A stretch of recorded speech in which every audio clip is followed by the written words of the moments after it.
Hello students, welcome back to my channel. तो जैसा कि आपको पता है, हमने एक सीरीज स्टार्ट की है जिसमें हम सीटेट पेपर 1 की ईवीएस को स्टडी करेंगे, बिल्कुल एक कॉम्प्रिहेंसिव वे में, जिसमें मेरी पूरी कोशिश होगी कि आपको किसी भी क्वेश्चन में टॉपिक से रिलेटेड कोई भी डाउट ना हो। तो आज का हमारा जो चैप्टर 2 है, जिसका नाम है प्लांट्स, और जबकि प्लांट्स एक बड़ा टॉपिक है, इसलिए हमने ये डिसाइड किया था कि हम इसको 2 वीडियोज़ में कवर करेंगे। तो इसके पिछली वाली वीडियोस में आप इसका पार्ट 1 देख सकते हैं और आज हम इसके आगे का पार्ट 2 करेंगे। जिसमें ये आपका जो प्लांट चैप्टर है ये आज कवर हो जाएगा। तो चलिए स्टार्ट करते हैं आज का सेशन। तो चैप्टर का नेम है plants.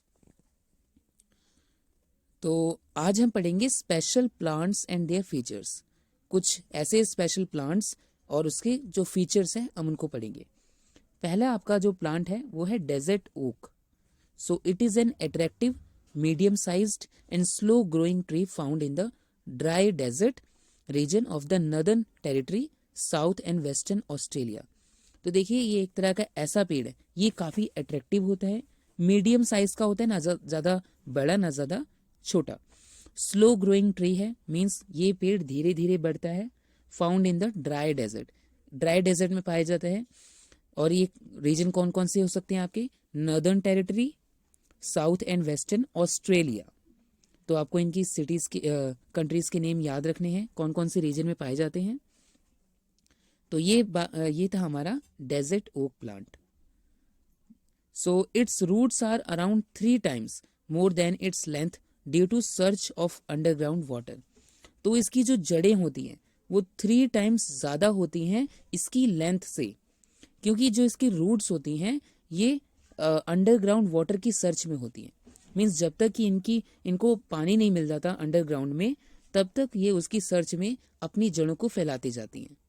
Instead of leaves, trees has long segmented branchlets. So इसकी लीव्स की बजाय, जो ट्रीज की लीव है, इसके बजाय इसकी जो लीव्स होती हैं, Australian peoples use the trees as a source of water. तो जो ऑस्ट्रेलियन लोग होते हैं वो इस ट्री को as a source of water use करते हैं। ये था डेजर्ट ओक के बारे में। चलिए आगे बात करते हैं नेफेंथीज, जिसको हम पिचर प्लांट भी बोलते हैं। तो आपने इस प्लांट को कहीं देखा भी होगा, आप ईवीएस की बुक में भी इसके बारे में पढ़ सकते हैं। It is an example of carnivorous and insectivorous plants. It's trap insects, frogs and mouses in its pitfall trap।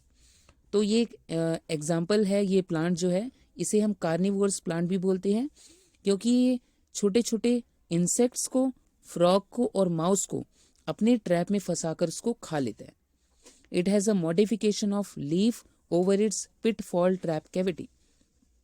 इसके ऊपर की जो लीफ होती है ये मॉडिफाई हो जाती है अकॉर्डिंग टू जब इसके आसपास कोई एक इंसेक्ट आता है। To attract insect it produces a good smell. तो दूसरे इंसेक्ट को अपनी तरफ अट्रैक्ट करने के लिए इसके अंदर से एक अच्छी सी स्मेल निकलती है, जिससे जो दूसरे जानवर होते हैं इसको अट्रैक्ट करके इसके अंदर आ जाते हैं और फंस जाते हैं। Generally it is found in Indonesia, Australia and Meghalaya of India. तो ज़्यादातर ये जो प्लांट होते हैं ये इंडोनेशिया में पाए जाते हैं, ऑस्ट्रेलिया में पाए जाते हैं और मेघालय जो कि इंडिया में है। आप इसकी कंट्रीज की जगह के नाम जरूर याद रखना, Indonesia, Australia and Meghalaya of India. Plant is able to do photosynthesis due to presence of chlorophyll, but to overcome the deficiency of nitrogen it will eat insects.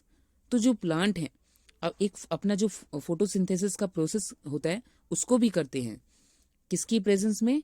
Chlorophyll की प्रेजेंस में। बट अपनी नाइट्रोजन की deficiency को दूर करने के लिए ये इंसेक्ट को खाते हैं। वायरस, fly trap and sundew plant, drosera are also example of insectivorous plants. तो इसके अलावा और भी ऐसे प्लांट होते हैं, जैसे एक हैगा सनड्यू प्लांट है, ड्रोसेरा जिसको भी हम बोलते हैं, ये भी एक इंसेक्टोवायरस प्लांट होते हैं। इंसेक्टोवायरस जो इंसेक्ट को खाते हैं। नेक्स्ट आगे बात करते हैं खिजड़ी ट्रीज के बारे में, जिसको हम प्रोसोपिस सिनेरेरिया भी बोलते हैं। So this is Rajasthan state tree and environmentalist have warned about its slow dying. तो जो खेजड़ी ट्रीज हैं ये ज्यादातर राजस्थान में पाए जाते हैं। It covers around 2/3 of total geographical area of the state. तो 3 में से 2 हिस्सा इसी पेड़ के मतलब कि इस पेड़ के लिए है। So and it supports rural economy of the states. So its fruits are eaten as a rich protein source. इसका जो फ्रूट होता है उसमें काफी ज्यादा प्रोटीन होता है। Bark of the tree is used as medicine. और इसकी जो बार्क होती है, छाल होती है, इसको एज अ दवाई, एज अ मेडिसिन यूज किया जाता है। Insects can not harm it's would. जो कीड़े मकोड़े होते हैं ये इसकी लकड़ी को नुकसान नहीं पहुंचा सकते हैं। सो ये बात थी नेपेंथिस के बारे में। आपको इसमें क्या याद रखना है, एक तो ये कार्निवोरस प्लांट्स होते हैं और ये कहाँ पाए जाते हैं, इंडोनेशिया, ऑस्ट्रेलिया और मेघालय ऑफ इंडिया। और ये क्या करते हैं, दूसरे इंसेक्ट को अपनी तरफ अट्रैक्ट करने के लिए एक अच्छी स्मेल छोड़ते हैं। और ये फोटोसिंथेसिस का भी प्रोसेस करते हैं और अपने नाइट्रोजन की डेफिशिएंसी को कम करने के लिए ये क्या करते हैं, दूसरे जानवरों को खाते हैं। इसके और एग्जाम्पल क्या है, संडियो प्लांट्स और वायरस फ्लाई ट्रैप। इसके बाद अब बात हमने खेजड़ी ट्रीज के बारे में। ये राजस्थान में पाए जाते हैं। मतलब कि 3 से 2 जो एरिया होता है, 2/3 of area of total geographical area of the state, यही पेड़ कवर करते हैं इसको। और इसके जो फ्रूट्स होते हैं इनके अंदर काफी ज्यादा प्रोटीन होता है और इसकी जो बार्क होती है उससे हम मेडिसिन बनाते हैं। और इसकी जो लकड़ी होती है इसको इंसेक्ट नुकसान नहीं पहुंचा सकते। सो आप देख सकते हैं खेजड़ी ट्रीज के बारे में। ये देखिए, ये है खेजड़ी ट्रीज।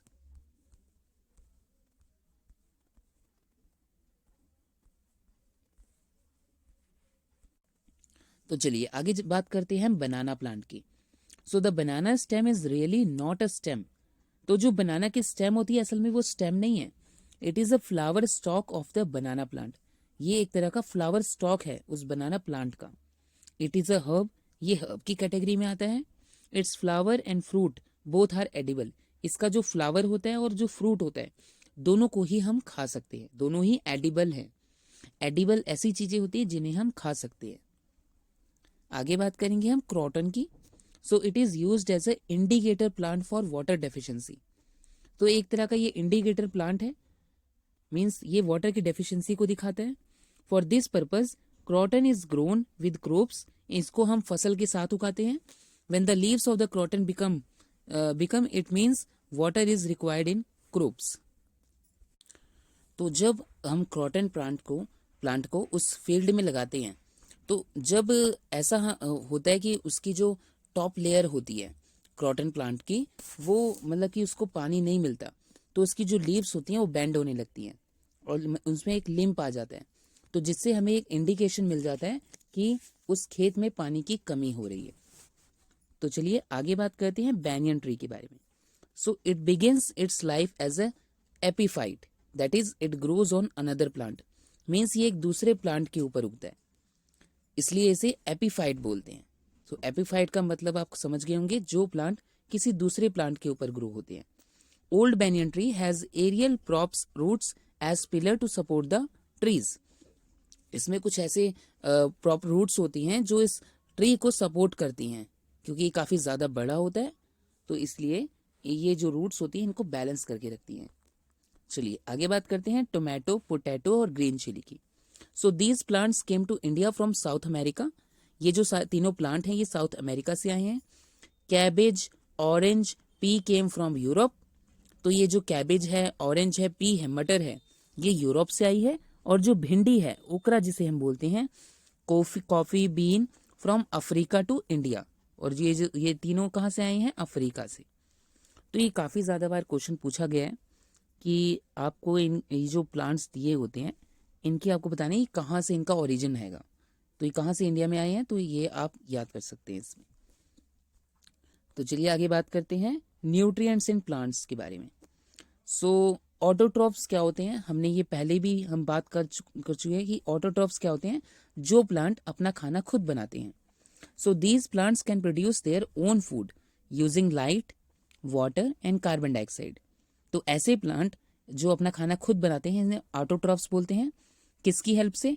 सनलाइट की हेल्प से, वाटर और carbon dioxide. Because autotrophs produce their own food they are sometimes called producers. तो अब देखिए, क्योंकि जो ऑटोट्रॉफ्स होते हैं अपना खाना खुद बनाते हैं, इसलिए हम कभी कभी इन्हें प्रोड्यूसर्स भी बोलते हैं, क्योंकि ये खाने को प्रोड्यूस करते हैं। सो आप इस फोटो के जरिए भी देख सकते हैं कैसे इस प्लांट को सनलाइट, कार्बन डाइऑक्साइड और वाटर मिलकर ये ऑक्सीजन रिलीज करता है और फूड बनाता है। Next, heterotrophs. सो हेटेरोट्रॉफ्स ऐसे प्लांट्स होते हैं जो अपना खाना खुद नहीं बना सकते हैं। So these plants are not able to prepare their food and dependent on other plants. तो ऐसे प्लांट जो अपना खाना खुद नहीं बनाते हैं और दूसरों के ऊपर डिपेंड रहते हैं, या तो वो प्लांट होगा या तो एनिमल होगा अपने खाने के लिए। तो ऐसे प्लांट्स जो अपने खाने के लिए प्लांट्स और एनिमल पर डिपेंड रहते हैं, तो उनको हम बोलते हैं heterotrophs. So these are the following types. अब इसकी भी अलग अलग टाइप्स हैं। सो पहले है parasites. So these can not synthesize their own food because they are not having chlorophyll. तो ये ऐसे प्लांट्स होते हैं जो अपना खाना खुद नहीं बनाते हैं क्योंकि इनके पास क्लोरोफिल नहीं होता है। They have sucking root to take prepared food from its host. तो इनकी जो रूट्स होती हैं ये सक करने वाली होती हैं, मीन्स किसी से ये अपना खाना ले सकते हैं अपने होस्ट में से। फॉर एग्जाम्पल कैस्केटा और ब्रूम रेप। तो देखिए, ये है कैस्केटा और ये है ब्रूम रेप। तो आप इनकी दोनों की फोटो देख सकते हैं। चलिए आगे बात करते हैं पैरासाइट्स की। So these can not synthesize their own food because they are not having chlorophyll. तो इसका भी यही कारण है कि ये अपना खाना खुद क्यों नहीं बनाते हैं, क्योंकि इनके पास क्लोरोफिल प्रेजेंट नहीं होता है। So they have sucking root to take prepared food from its host. तो ये भी क्या करते हैं, अपना जो खाना है अपने होस्ट में से सक करते हैं। कैस्केटा और broom rape.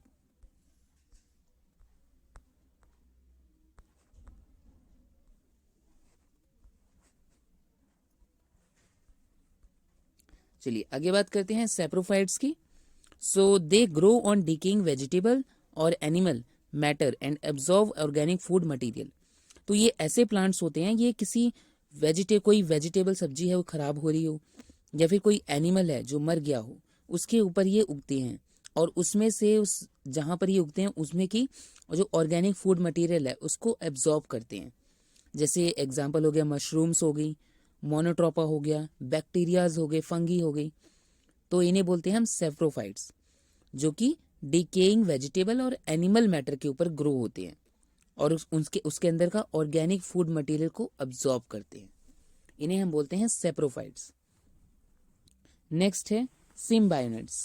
So two organisms that live in close physical association and are of mutual benefit to each other are called symbionts. तो ऐसे और दो ऑर्गेनिज्म जो साथ में क्लोजली फिजिकल एसोसिएशन होता है इनके बीच में और अपने म्यूचुअल बेनिफिट के लिए एक दूसरे के साथ जुड़े होते हैं, तो इसे हम बोलते हैं सिम्बायोनिट्स। इसके एग्जांपल है लाइकन्स एंड माइक्रोजिया। सो आप लाइकन्स की फोटो देख सकते हैं। चलिए आगे बात करते हैं इंसेक्टोवायरस प्लांट्स की। So because these plants grow in swampy soil which is deficient in nitrogen, they are not able to synthesize proteins, so they eat small insects। तो देखिए, ये जो प्लांट्स होते हैं ये स्वम्पी सॉइल में उगते हैं जिसमें कि नाइट्रोजन की कमी होती है। तो उस नाइट्रोजन की कमी को पूरा करने के लिए ये प्लांट दूसरे इंसेक्ट को खाते हैं। सो ये उन इंसेक्ट को अपनी तरफ अट्रैक्ट कैसे करते हैं, एक ये अच्छी सी स्मेल छोड़ते हैं जिसको ये जो इंसेक्ट होते हैं स्मेल करते हैं और उसकी तरफ खींचे चले जाते हैं। So they are able to do photosynthesis, और ये फोटोसिंथेसिस का प्रोसेस भी करते हैं। Pitcher plants, nepenthes, sundew, drosera, Venus fly, trap. तो चलिए आगे बात करते हैं हम फोटोसिंथेसिस के प्रोसेस के बारे में। So it is a process by which plants convert light energy into chemical energy. ये एक तरह का ऐसा प्रोसेस होता है जिससे जो प्लांट होते हैं वो लाइट एनर्जी को केमिकल एनर्जी में कन्वर्ट करते हैं। So this chemical energy is stored in the form of carbohydrates, और ये जो केमिकल एनर्जी होती है ये कार्बोहाइड्रेट की फॉर्म में स्टोर होती है प्लांट में। So in photosynthesis carbon dioxide and water is used in the presence of sunlight and chlorophyll, green pigments present on the leaves, and carbohydrate and oxygen is produced as the end product. तो ये जो photosynthesis का process होता है, इसमें जो plants होते हैं वो कार्बन डाइऑक्साइड को और वाटर को एब्जॉर्व करते हैं इन द प्रेजेंस ऑफ सनलाइट, और प्रोड्यूस क्या करते हैं, कार्बोहाइड्रेट और ऑक्सीजन, जो कि इसका एंड प्रोडक्ट होता है। तो देखिए प्लांट्स में एक तरह का ग्रीन पिगमेंट प्रेजेंट होता है जिसे हम क्लोरोफिल बोलते हैं, तो जिसकी वजह से जो प्लांट की लीफ होती है वो ग्रीन कलर की होती है। तो इस फोटोसिंथेसिस प्रोसेस के लिए आप ये इक्वेशन भी देख सकते हैं। देखिए carbon dioxide plus water in the presence of solar energy mean sunlight, it gives glucose that is C6H12O6 plus oxygen. तो ये है फोटोसिंथेसिस का process. So due to splitting of H2O, that is water, hydrogen molecule freed, this will form two immediate energy storage molecules, NADPH and ATP। तो जो water का जो splitting होता है उसके हाइड्रोजन मॉलिक्यूल्स फ्री हो जाते हैं, तो इससे दो एनर्जी स्टोरेज मॉलिक्यूल बनते हैं जिनके अंदर एनर्जी प्रेजेंट होती है। एक है NADPH एंड ATP। सो तो ये है आपका NADPH और ये है आपका ATP। So NADPH nicotinamide adenine dinucleotide phosphate, इसकी ये फुल फॉर्म है, और ATP की है एंडेनोसाइन ट्राइफॉस्फेट।